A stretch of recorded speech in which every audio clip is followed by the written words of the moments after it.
आत्ता झाली रेल्वे तर झाली, नाही तर ही रेल्वे पुन्हा नाही. समृद्धीचा मोठा मार्ग आपला कायमचा थांबून जाणार आहे. खरं म्हणजे सगळ्या मान्यता जर झालेल्या होत्या, कर्जाचं मंजुरी सुद्धा झालेली होती. पूर्णपणे जो रूट होता तो ठरवण्यात आलेला होता. त्या रूटला जिथं काम थांबलं तिथून त्यांनी सुरू करावं, एवढंच करावं, एवढीच अपेक्षा आहे सरकारकडून. की रेल्वे तुमच्या काळात सुद्धा होऊ शकली असती. तुमच्याकडे सत्ता असताना आपल्याकडे बराच वेळ होता, मग तेव्हा रेल्वे का नाही आली, असे आरोप तुमच्यावर केले जातात. रेल्वे हा काय प्रकल्प छोटा नाही आहे. सातत्यानं पाठपुरावा केल्यानंतरच तो मार्गी लागतो, ही वस्तुस्थिती आहे. ही काही गार्डनची रेल्वे नाही आणली आणि बसवली नाही. आता काकोडकरांची समिती गठीत करण्यात आलेली आहे. मी असं म्हणतो की ज्यावेळेस केंद्रीय सर्व पातळ्यांची मान्यता मिळाली या रेल्वेला, म्हणजे रेल्वे मंत्रालयाची मिळाली, त्यावेळेस JMRT यांच्या अडचणीचं नव्हतं का त्यांना?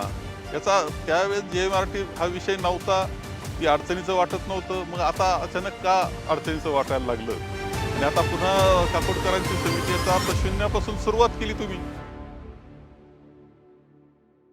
नमस्कार, थॉट्स ऑफ महाराष्ट्रमध्ये आपल्या सर्वांचं खूप खूप स्वागत आहे. मी आकाश पाटील आणि आज आपण अशा महत्त्वाच्या विषयावर बोलणार आहोत की तो फक्त संगमनेरचा विषय नाही आहे, तर पूर्ण महाराष्ट्राच्या विकासाशी जुडलेला प्रश्न आहे. आणि असा एक प्रश्न ज्यावर अनेक चर्चा झाल्या, पाठपुरावा झाला आणि आजही तो अनेक संगमनेरकरांच्या मनात जिवंत आहे. तो प्रश्न म्हणजे संगमनेरच्या रेल्वेचा प्रश्न.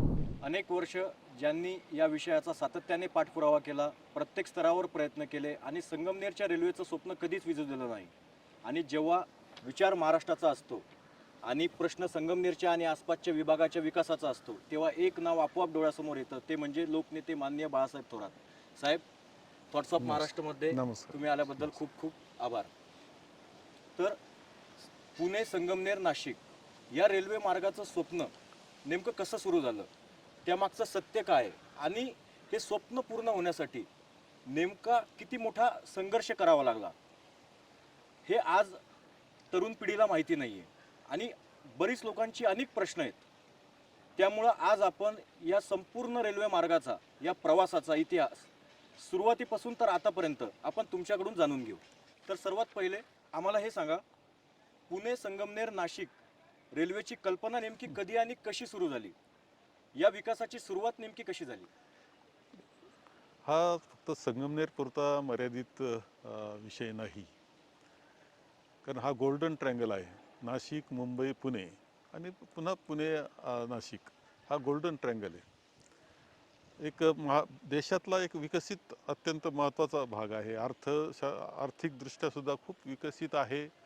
सह्याद्रीच्या रांगा आहेत, धरणं आहेत, इंडस्ट्री आहे, मोठाली महानगरं आहेत.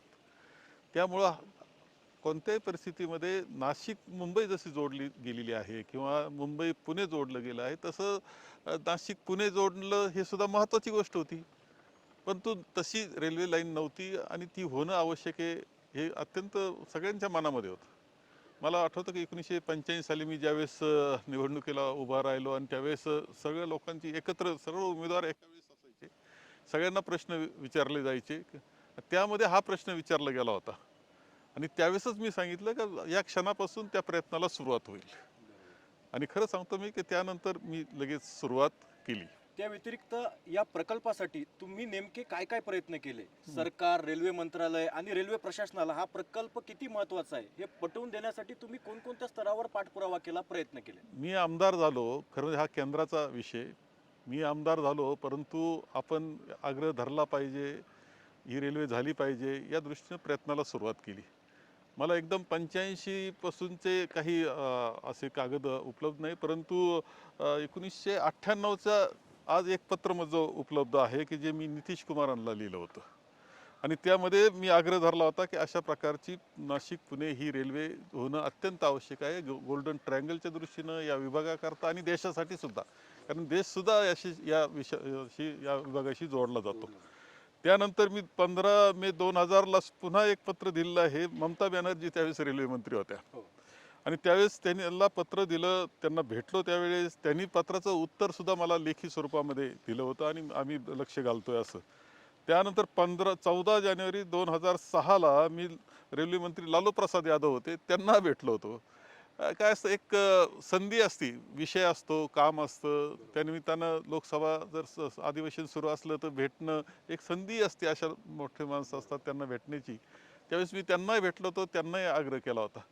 आणि माझं मत असं आहे की मी एकटा आग्रह करणारा असेल असं नाही, परंतु माझा आग्रह चाललेला होता, प्रयत्न चाललेला होता, सातत्यानं प्रयत्न करीत होतो. विधानसभेमध्ये सुद्धा राज्य शासनानं यामध्ये लक्ष घालावं, आग्रह धरावा, हे सुद्धा मी त्यावेळेस विधानसभेत मांडलेलं आहेच.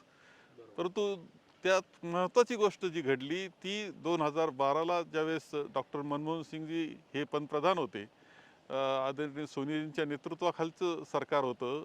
आणि त्यावेळेस या मार्गाच्या सर्वेक्षणाकरता प्रथम बजेट मंजूर करण्यात आलं. आणि तो क्षण असा होता माझ्या दृष्टीनं की चला, हे काम आता मार्गी लागतंय, पाठपुरावा चालू ठेवूया, आपल्याला मार्ग सापडेल आणि पुन्हा नाशिक रेल्वे होईल. बरेच लोकांना असं वाटत असेल की हा मार्ग किंवा हा विषय फक्त येत्या 2-3 वर्षाचा आहे, तर हा असं नाही. 1985 पासून हा प्रवास तर आता 2026 पर्यंतचा आलेला आहे. आणि साहेब, या संपूर्ण प्रवासात असा कोणता टप्पा होता जेव्हा तुम्हाला असं वाटलं की हा प्रकल्प आता निश्चित मार्गी लागला, किंवा असा कोणता टप्पा होता जेव्हा तुम्हाला खूप अडचणी समोर आल्या? म्हणजेच जेव्हा तुम्ही सत्तेत आलात किंवा जेव्हा आपलं सरकार गेलं, तेव्हा काय काय गोष्टी घडल्या? हे खरं आहे की 2012ला सर्वेक्षणाकरता ज्यावेळेस बजेट मंजूर करण्यात आलं, हा हा दिवस माझ्याकरता असा होता की काहीतरी रेल्वे मार्गे लागण्याचं पहिली सुरुवात ही झालेली आहे. आणि सर्वेक्षणसुद्धा सरळ पुणे नाशिक होतं, हे तुम्हाला या निमित्तानं मी सांगतोय. त्यानंतर मात्र 2014ला सरकार गेलं, नवे सरकार आले. जसे केंद्रात आले तसे राज्यात आले आणि थोडंसं असं वाटून गेलं की आता कसं होणार, याच्यात अडचणी तयार होतील. एक झालं 2017ला मात्र महारेलची स्थापना झाली. आणि महाराष्ट्र राज्यानं पुढाकार घेऊन महारेल स्थापन केलेलं होतं. त्यांनी केंद्रामध्ये संपर्क ठेवायचा, राज्याशी संपर्क ठेवून काही मार्ग करता आले तर व्यापारी दृष्टिकोनातून अशा पद्धतीने का होईना ते करावेत, हा त्यामध्ये उद्देश होता. पण त्यानंतर पुन्हा काही हालचाल नाही अशी परिस्थिती झालेली होती. मला 19 साली 2019ला माननीय उद्धवजींच्या नेतृत्वाखाली आमचं सरकार आलं. आणि त्यामध्ये माझा हा विषयचा पाठपुरावा होताच, त्यामुळं मी त्यामध्ये पाहिलं तर त्यामध्ये या पुन्हा नाशिकचे सर्वेक्षण मात्र त्यामध्ये सुरू असलेलं मला दिसलं. आणि त्यामुळं मी त्याच्यावर जास्त लक्ष घातलं, बारकाव्यानं त्यामध्ये गेलो. तो सरळ झाला पाहिजे, व्यवस्थित झाला पाहिजे या दृष्टीनं. विशेषतः मी काही सगळ्यांचीच काळजी करू शकत नव्हतो किंवा तिथंसुद्धा ज्येष्ठ मंडळी होती, परंतु संगमेर तालुक्यातून ती कशी गेली पाहिजे याच्या दृष्टीनं मी विचार केला. त्यावेळेस दिलीपराव वळसे पाटलांना मी या विषयात बरोबर घेतलं. त्याचबरोबर खासदार अमोल कोल्हेंना बरोबर घेतलं. आणि त्यावेळेस आम्ही अजितदादांकडं, ते स्वतः उपमुख्यमंत्री होते, वित्तमंत्री होते, त्यांच्याकडं हा विषय काढला, त्यांना समजून सांगितला.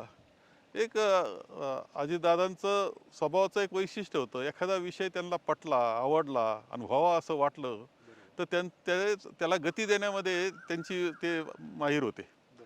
त्यांनी लगेच त्या विषयाची आमची बैठक घेतली, तरतूद केली. कारण त्यामध्ये असं आहे की 60% हे कर्ज आहेत, 20% हे राज्य शासन आणि 20% केंद्र सरकारनं द्यायचे, असं साधारणतः सूत्र त्याच्यामध्ये होतं.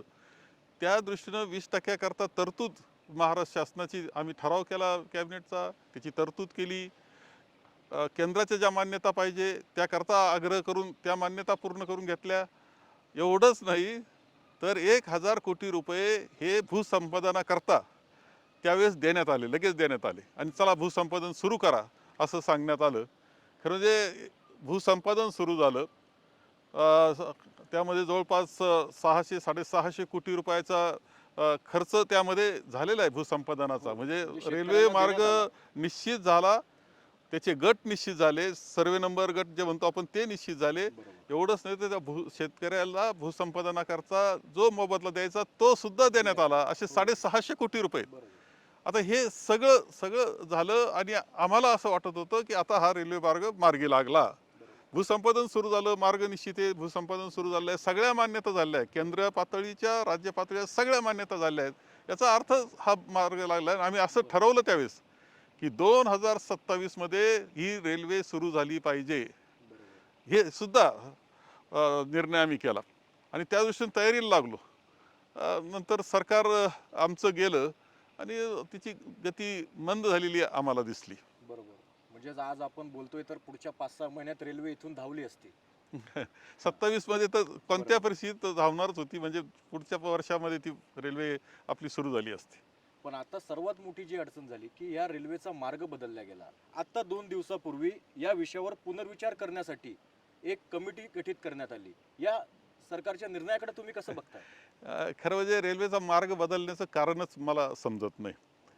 एक तर असं आहे की हा रेल्वे मार्ग जो आहे तो सरळ मार्ग आहे. शेवटी तुम्ही एखादा त्रिकोण जोडत असताना कसा जोडला जाईल?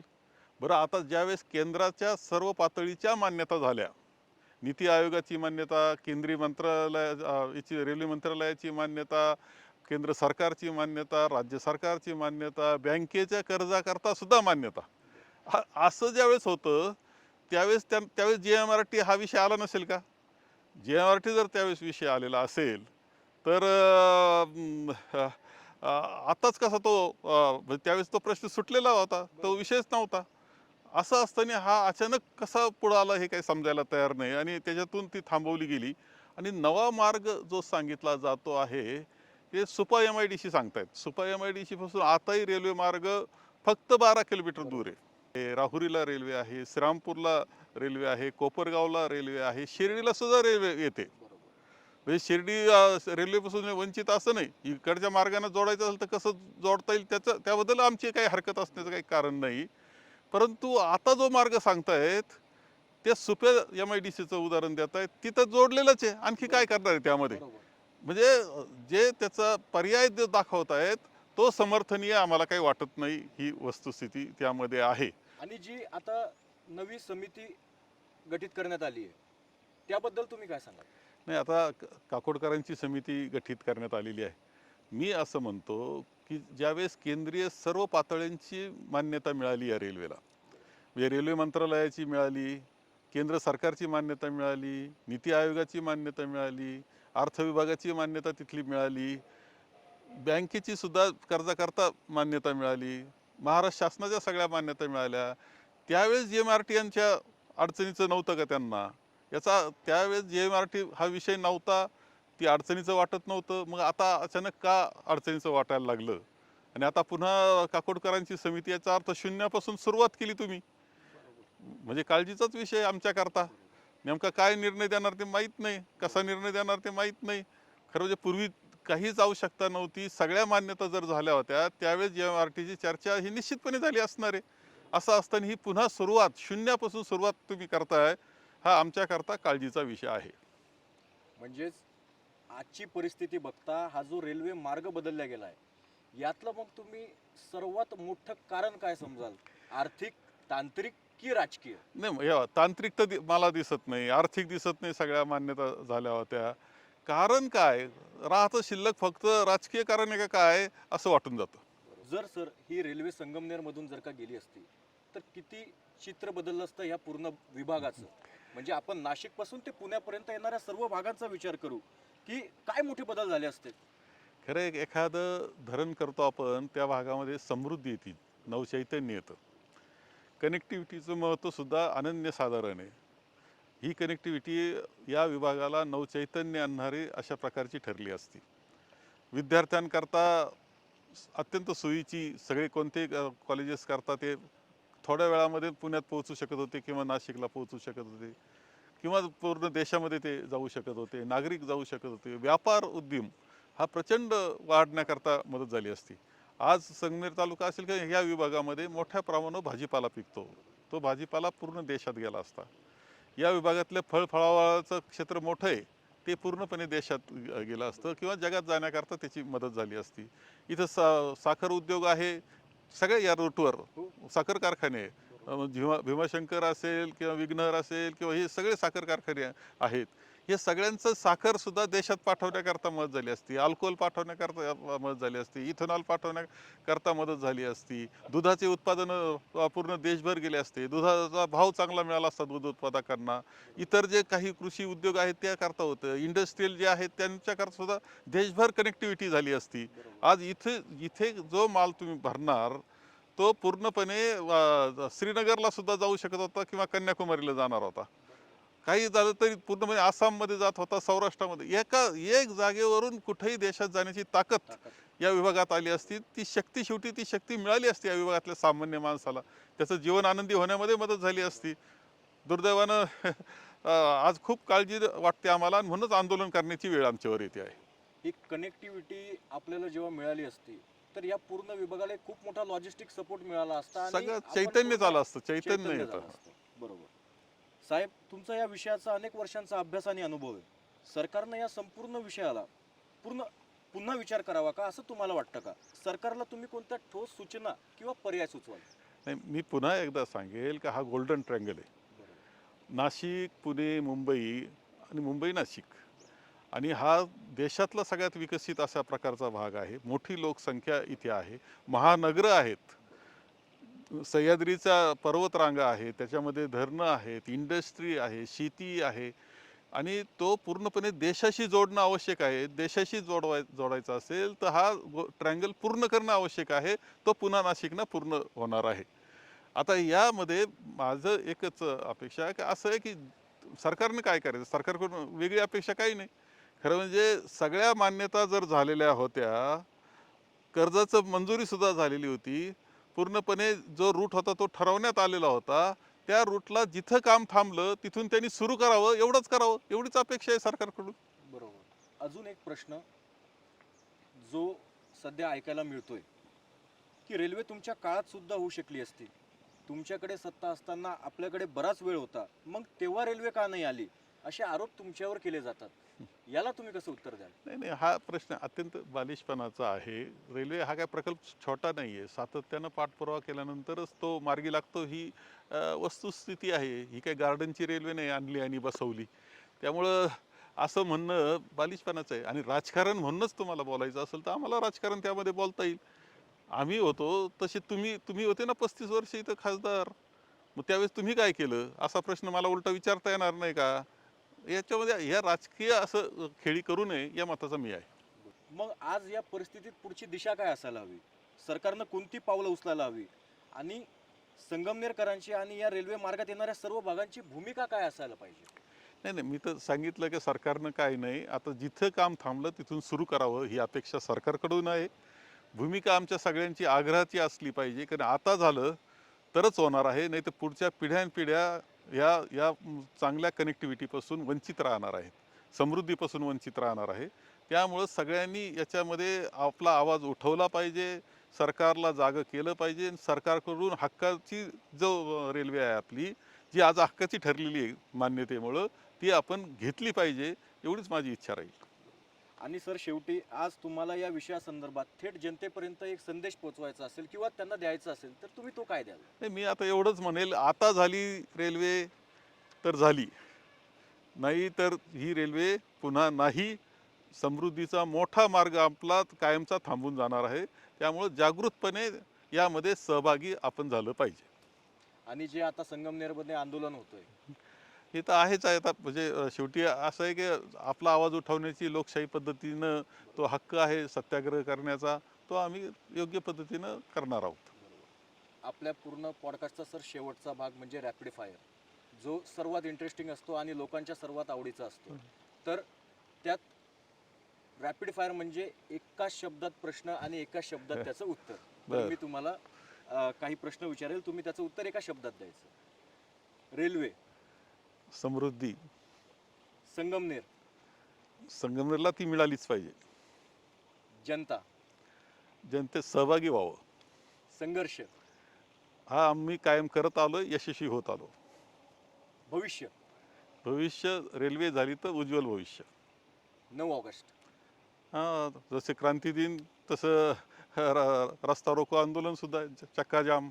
बरोबर. साहेब, तुम्ही आज या पूर्ण विषयाचा इतिहास, त्यामागचा संघर्ष, प्रयत्न खूप मोकळेपणानं सांगितला आणि मला असं नक्की वाटतंय की आज या विषयाबद्दल अनेक लोकांना प्रश्न पडले असतील, त्यांची उत्तर आपल्या या संवादातून त्यांना मिळाली असतील. आणि थॉट्स ऑफ महाराष्ट्राला तुम्ही वेळ दिल्याबद्दल तुमचे खूप खूप आभार.